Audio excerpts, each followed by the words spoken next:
Bharatiya Janata party ने कम से कम अपनी परंपरा को तोड़ते हुए जो चुनावों को लेकर, इन दोनों राज्यों के अहम चुनाव को लेकर पहली लिस्ट भी जारी कर दी है। अभी तक चुनाव की जो डेट है वो डिक्लेयर नहीं हुई है, मॉडल कोड ऑफ कंडक्ट अभी तक लगा नहीं है। उससे पहले ही भारतीय जनता पार्टी ने इन दोनों राज्यों के लिए अपनी पहली कैंडिडेट्स की जो लिस्ट है वो जारी कर दी है। छत्तीसगढ़ में 21 और 39 उम्मीदवार मध्य प्रदेश के तय करके घोषित कर दिए गए हैं। तो ये स्ट्रैटेजी में चेंज कैसे आया है, इसके पीछे क्या पूरी कहानी है, इस पर बात करने के लिए मेरे वरिष्ठ सहयोगी अखिलेश इस वक्त हमारे साथ जुड़ रहे हैं।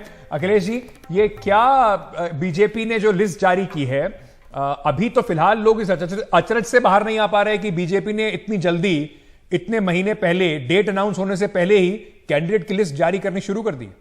बिल्कुल हम यही बात अंकित कल भी कर रहे थे। आपको याद होगा कि बीजेपी की केंद्रीय चुनाव समिति की कल बैठक हुई थी, करीब 3 घंटे चली थी। तब भी हमने यही कहा था कि चुनाव घोषित होने से पहले बीजेपी की केंद्रीय चुनाव समिति की बैठक होना ये अपने आप में पहली बार हुआ। और न केवल बैठक हुई बल्कि नामों को भी अंतिम रूप दे दिया गया। पहली सूची मध्य प्रदेश और छत्तीसगढ़ विधानसभा चुनाव के लिए जारी कर दी है। दर्शकों को बता दें कि 21 उम्मीदवार जो है वो छत्तीसगढ़ के लिए बीजेपी ने अपनी पहली सूची में घोषित किए हैं। इनमें 5 महिलाएं हैं, 10 अनुसूचित जनजाति के हैं और 1 जो अनुसूचित जाति के उम्मीदवार को घोषित किया गया है। वहीं मध्य प्रदेश की बात करें तो 39 उम्मीदवार बीजेपी ने मध्य प्रदेश के लिए घोषित किए। इनमें 5 महिलाएं हैं, 8 अनुसूचित जाति के हैं और 13 इसमें अनुसूचित जनजाति के उम्मीदवारों का नामों का ऐलान किया है। इसमें महत्वपूर्ण बात यह भी है कि मुख्यमंत्री शिवराज सिंह चौहान या जो उनके कैबिनेट के अन्य वरिष्ठ साथी, उनके नामों का भी ऐलान नहीं किया गया है। वैसे ही छत्तीसगढ़ में पूर्व मुख्यमंत्री रमन सिंह या जो उनके साथ पुराने मंत्री रहे हैं या जो बीजेपी के वरिष्ठ नेता हैं छत्तीसगढ़ के, उनका नाम भी इसमें घोषित नहीं किया गया है। लेकिन महत्वपूर्ण बात यह कि बीजेपी ने शुरुआत कर दी है। जैसा आप कह रहे हैं अंकित कि अभी चुनाव की घोषणा नहीं हुई है। 2018 में अक्टूबर के पहले सप्ताह में चुनाव के कार्यक्रम की घोषणा हुई थी मध्य प्रदेश, छत्तीसगढ़ और राजस्थान में। लेकिन अभी 2.5 महीने का वक्त है और 2.5 महीने पहले ही बीजेपी ने अपनी चुनाव समिति की बैठक बुलाकर जो सूची है मध्य प्रदेश और छत्तीसगढ़ की जारी कर दी है। निश्चित तौर पर एक मनोवैज्ञानिक बढ़त कांग्रेस पार्टी के ऊपर लेने का प्रयास बीजेपी की ओर से है। और दूसरी बात इसमें महत्वपूर्ण यह भी अंकित कि जो कर्नाटक में हार हुई उसमें एक सबक बीजेपी ने सीखा है, क्योंकि तब हमने ये देखा था कि नामांकन भरने की आखिरी तारीख मान लीजिए कल है, लेकिन आज तक आपको कई सीटों पर पता नहीं था कि उम्मीदवार कौन है। तो ये जो देरी थी बीजेपी की वहां से, उससे एक सबक सीखते हुए इस बार बीजेपी ने कोर्स करेक्शन किया है। मध्य प्रदेश की लिस्ट में ना तो शिवराज सिंह चौहान का नाम है, ना किसी उनके वरिष्ठ कैबिनेट के सहयोगियों का। वहीं अगर छत्तीसगढ़ में देखा है तो रमन सिंह का भी नाम नहीं है, पूर्व मुख्यमंत्री हैं। तो लगभग ये तय माना जा रहा है कि ये बड़े नाम है, चुनाव लड़ेंगे ही। तो इसको लेकर कोई असमंजस है, इस वजह से इनका नाम नहीं आया है, कारण क्या है? देखिए, अमूमन यही होता है कि जहां पर सरकार होती है बीजेपी की, जब वहां की लिस्ट आती है कैंडिडेट्स की, तो सबसे पहली सूची में वहां के मुख्यमंत्री का नाम जरूर होता है। इसमें नाम नहीं आया, लेकिन चूंकि ये लीग से हटकर के बीजेपी इस बार चल रही है, चुनाव की घोषणा हुई नहीं, 2.5 महीने पहले आप अपनी लिस्ट लेकर के आ रहे हैं, तो निश्चित तौर पर ये एक नया प्रयोग बीजेपी कर रही है। और हमने देखा है कि पार्टी के नेता ये कहते हैं, वरिष्ठ नेता ये कहते हैं कि आप ये मत मान करके चलिए कि बीजेपी हर चुनाव में वैसा ही करेगी जैसा उसने पिछले चुनाव में किया। उनका ये कहना है कि हर चुनाव नया चुनाव होता है। यही इसीलिए गुजरात में हमने देखा कि वहाँ पर मुख्यमंत्री समेत सारे मंत्री जो उनको बदल दिया गया था। और इस तरह कर्नाटक में भी बीजेपी ने कई परिवर्तन किए थे। यहाँ पर भी आप ये मान करके चलिए, अभी मेरे पास ये जानकारी नहीं है कि कितने, जो अभी सूची आई है 21 और 39, छत्तीसगढ़ 21 और 39 मध्य प्रदेश, इनमें से कितने सीटिंग को रिपीट किया है और कितने सीटिंग के टिकट काटे, ये जानकारी भी अभी थोड़ी देर में हम निकालेंगे। लेकिन ये निश्चित तौर पर मान करके चलिए आप अंकित कि बड़ी संख्या ऐसी होगी जबकि सीटिंग एमएलए के टिकट काटे जाएंगे। यहां पर छत्तीसगढ़ की एक सीट है पाटन करके, यहां पर विजय बघेल जो कि सांसद हैं, उन्हें बीजेपी ने टिकट दिया। तो यह भी अपने आप एक महत्वपूर्ण बात है कि सांसदों को भी विधानसभा चुनाव में उतारा जा रहा है। तो यह दिखाता है कि बीजेपी कितनी गंभीरता से चुनाव को ले रही है। तो इसका हम ये मायने जो लगाए जाएं, अगर छत्तीसगढ़ के चुनाव में एक सांसद को, सिटिंग सांसद को विधायक के तौर पर उतारा जा रहा है, तो क्या लोकसभा चुनाव के लिए कुछ अलग स्ट्रैटेजी की बात होगी? क्या वहां पर एक नए कैंडिडेट को लाने की कोशिश हो रही है? क्योंकि कोशिश यह भी रहेगी, जो एंटी इनकम्बेंसी है, पिछली बार छत्तीसगढ़ का चुनाव भी अगर आप देखें तो भारतीय जनता पार्टी का उसने काफी जबरदस्त प्रदर्शन किया था। 14 और 19 दोनों में अच्छा प्रदर्शन रहा है। तो कहीं ना कहीं अगर कोई एंटी इनकम्बेंसी एमपी के खिलाफ है तो उसको भी साधने की कोशिश हो रही है।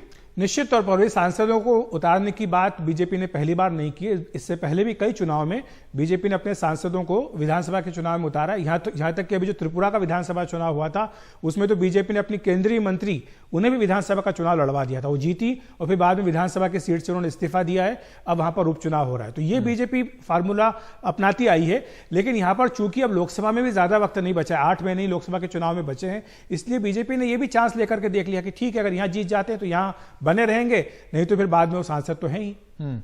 मैं एक आपसे और जानकारी चाह रहा था, ये जो हम जिस तरीके से हम कल बात कर रहे थे, इतना आसान इस बार छत्तीसगढ़ को अगर छोड़ दिया जाए, मध्य प्रदेश में, क्योंकि भारतीय जनता पार्टी सरकार में है, सत्ता में है। पिछली बार हमने देखा था कि 18 में वो जीते नहीं थे, उसके बाद फिर कैसे 14 महीने बाद सरकार बनी।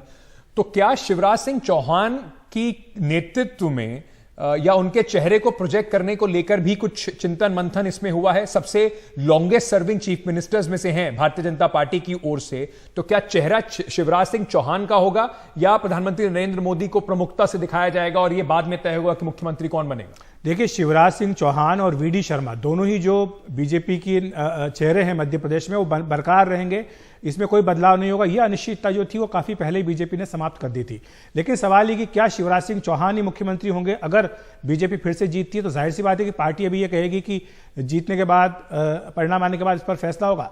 लेकिन जो आपका सवाल है, इसका जवाब इसलिए महत्वपूर्ण है क्योंकि देखिए, शिवराज सिंह चौहान ये मान करके चल रहे होंगे कि वो मुख्यमंत्री हैं, इतने लंबे समय से जीतते आ रहे हैं, लिहाजा उन्हें पार्टी दोबारा सीएम बनाएगी, वही पार्टी के चेहरा होंगे। लेकिन बीजेपी जो यात्राएं निकालने जा रही है, जन आशीर्वाद यात्राएं, उनमें शिवराज सिंह चौहान अकेले चेहरा नहीं है। उसमें अलग अलग क्षेत्रों में अलग अलग जो महत्वपूर्ण नेता है पार्टी के, उन्हें जिम्मेदारी सौंपी गई है। पार्टी ने यह स्पष्ट किया है कि वहां पर शिवराज सिंह चौहान, वीडी शर्मा तो है ही, पीएम मोदी के चेहरे पर चुनाव लड़ा जाएगा, सामूहिक नेतृत्व में चुनाव लड़ा जाएगा। तो चाहे छत्तीसगढ़ हो, चाहे मध्य प्रदेश हो, चाहे राजस्थान हो, इन तीनों ही चुनाव में बीजेपी इसी रास्ते पर चलेगी। एक अंत का एक सवाल आपको छोड़ने से पहले, अखिलेश जी, ये जो भारतीय जनता पार्टी के लिए काफी वहां पर अब इस वक्त काम भी हो रहा है, एंटी इनकम्बेंसी भी खासी होगी कि काफी सालों से, 14 महीने का समय छोड़ दिया जाए तो भारतीय जनता पार्टी की सरकार है।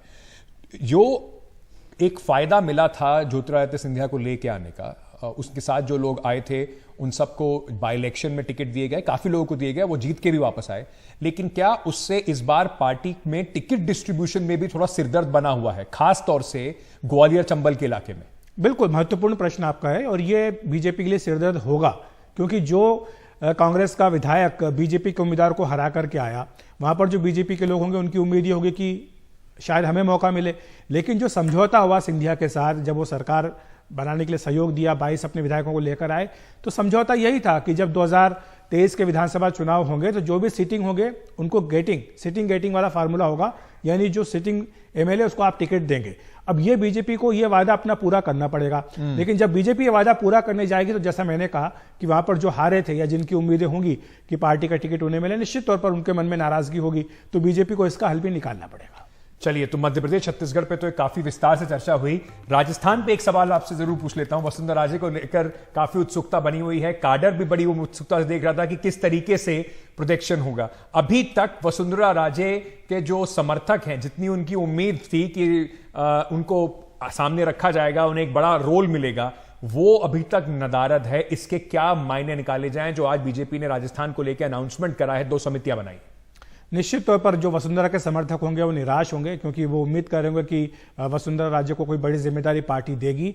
जो आज चुनाव प्रबंधन समिति बनाई है, चुनाव की मैनिफेस्टो समिति बनाई है, इन दोनों ही समितियों में वसुंधरा राजे या उनके समर्थकों को जगह बड़े पैमाने पर नहीं मिली। तो ये एक संदेश बीजेपी आला कमान की ओर से है कि पार्टी वहां पर सामूहिक नेतृत्व में चुनाव मैदान में उतरने जा रही है। कोई भी मुख्यमंत्री पद का उम्मीदवार राजस्थान में बीजेपी का नहीं होगा, और जहां तक मुख्यमंत्री बनने की बात है, चुनाव के बाद इस बारे में फैसला होगा।